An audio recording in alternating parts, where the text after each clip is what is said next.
రవికులరేగుకాయలకు రత్నములే వెలబోసినట్లు దుష్కవిజనులంత బుద్ధి చెడి కాసుల కోసము తుచ్చమైన మానవులను ప్రస్తుతించుచు ఘనంబున పద్యము లమ్ముకొండ్రు మాధవ నినుగానజాలరు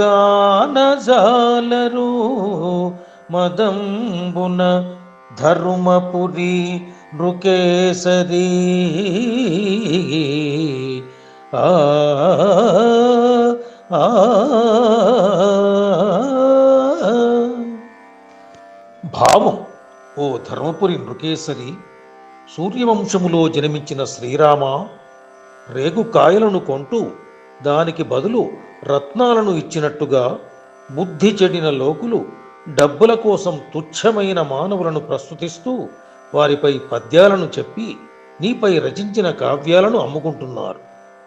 మదముతో ఉన్న ఆ మనుషులు నిన్ను తెలుసుకోలేకపోతున్నారు. దైవంపై గొప్పగా రచనలు చేసి ఆ గ్రంథాలను ధనమున్న వారికి అంకితం చేసిన వారి తీరును నిరసిస్తాడు శేషప్ప. ఆయన తలుచుకుంటే ఈ గ్రంథాలను ఎవరో ఒక ధనవంతుడికి అంకితం చేసి బాగా డబ్బు సంపాదించేవాడే. కానీ స్వామిపై రచించిన రచనలను అమ్ముకోవడం హేయమైన చర్యగా ఆయన భావించాడు. తెలుగు రచయితలలో పోతన చేసిన పని కూడా ఇదే.